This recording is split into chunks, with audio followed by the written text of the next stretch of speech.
Hey witches, today I wanted to give you a bit of a book review on my favourite two books of 2019, which were Under the Witching Tree and Under the Bramble Arch, both by Corinne Boyer.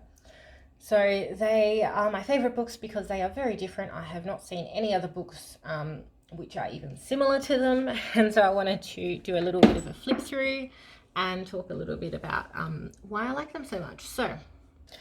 Okay, so I'm going to start with Under the Witching Tree first because this is book 1, and then Under the Bramble Arch is book 2.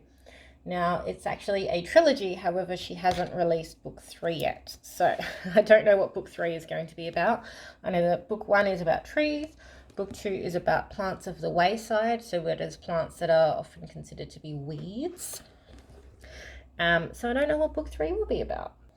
So, book 1, Under the Witching Tree. So this goes into detail about folklore and folk medicine uses of commonly found trees in the Northern Hemisphere. Now, out of the two books, this is the one that's probably least relevant to the Southern Hemisphere because we don't have as many of these trees as we do, say, some of the plants, which I've mentioned in book 2. But it's still helpful because a lot of these trees, they are just so commonly found around the world that they are going to be found in Australia somewhere, although they might not be as common as things like our eucalyptus trees and things like that. Okay, so the trees that goes into detail about in this book are elder, hazel, rowan, apple, walnut, which are considered autumn trees, yew, pine, holly, spruce, western red cedar, which are considered winter trees, birch, willow, alder, blackthorn, cottonwood, poplar, aspen, which are considered the spring trees. And then the midsummer trees are hawthorn, oak, ash, linden, and maple. And then it's got like an appendix at the back where it talks about how you can make a lot of these different plant medicines that she talks about in the book, because I don't know about you, but I have no idea on how to infuse fats and oils into plants or making wine and mead and salves and ointments and things like that. So, okay. Now, one of the things I really like about both of these books is they are very poetic and they have beautiful illustrations. So as you can see, this is for elder. So they're quite poetic. It's got the botanical name. It talks a little bit about the botanical name and how it got the name. It talks about the history. Kind of folklore associated with the tree. And then it goes into folk medicine uses, her personal practices as a herbalist and as a witchcraft practitioner. And then it goes into, it's got different recipes. So this is an elder tree charm for second sight, elderberry mead, and then it goes into the next tree. So it follows that same formula all throughout the book. There's lots of different recipes and things.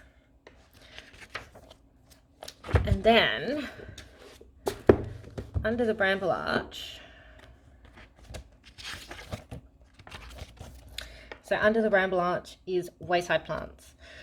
So the autumn plants are blackberry, bittersweet nightshade, thistle or teasel, mullein, and tansy.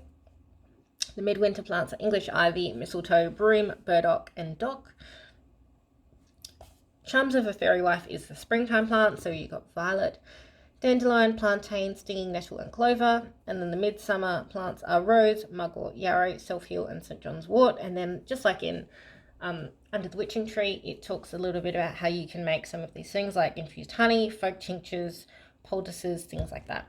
Although the books go together, and there isn't any overlap in either of these two books, so I feel like you kind of have to get them together, if that makes sense, unless you have absolutely no use in the trees or learning how to make any of those things mentioned in the appendix. So just like in the first book, it's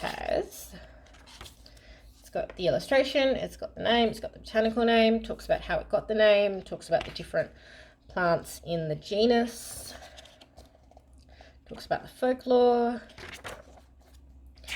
And then again, it goes into the folk medicine. And then it's got a recipe. And personal practices. And then it's got more recipes. Yeah. So like bittersweet nightshade. A little bit about how it got the name. Folk medicine.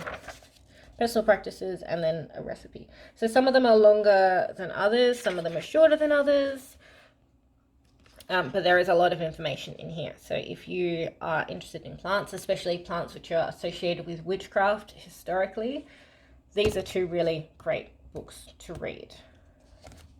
So I've also got a few pictures and pages on my Instagram. There's the one from Mugwort.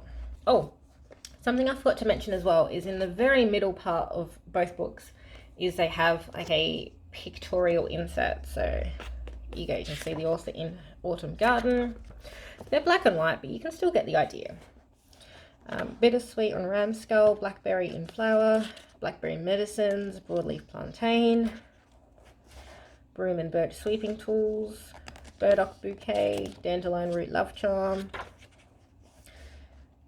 dock root medicine, dock seeds with the spider's web, four-leaf clover in a locket, graveyard ivy charms, graveyard mistletoe altar, graveyard mistletoe in berry, hag taper, which they tell you how to make, love powder, making rose-infused honey, which they also tell you how to make. Most of these pictures are the recipes that they tell you how to make. So Midsummer Oracle Garland, mullein in flower, nettle banishing box, purple violet, rose beads, rose ink, scrying in the mugwort well, self-heal, St. John's wort oil and iron, stinging nettles hanging, and then sweeping the besom. Oh, and there's more. Tansy horseshoe charm, teasel spindle, thistle garland, St. John's wort and mortar, white violets, witch's rope, and yarrow infused wine. So it's got the same in the Under the Witching Tree book as well. So I wanted to show you, where is Mugwort? I'll show you Rose. So you can, if you have a quick little read, you can see what I mean by how her writing style, it's quite poetic. It's probably more noticeable in Under the Witching Tree, but it's still definitely there in this book. So then it goes into how you make the different things. So basically, if you're interested in herbalism or making any of your own remedies or charms or using them in witchcraft, highly recommend both of these two books. I wouldn't say they are beginner books. It helps to have a foundational knowledge of magic. Also, some of the charms and things that you read about in there are a little bit advanced, in that it will be things like gather fresh flowing spring water from 7 streams on a mountaintop on the full moon of midsummer. It's things like that. It's things that are like so ridiculously complicated that most people wouldn't be able to do. And I think that you can definitely take elements from there, but I definitely wouldn't go out and try it myself. Now, I just wanted to quickly also mention, because sometimes people say to me, okay, you love these books, that's great, but I can't afford them. They're so expensive. Troy Book shipping is outrageous, which I get.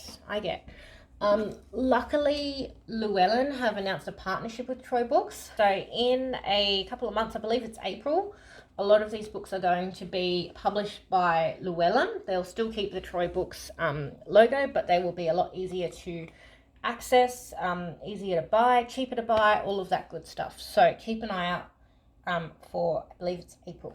Let me know what you think. Do you have some favorite books on herbalism? Would you ever have a go at making any of those charms and things like that? Have a lovely day. Bye.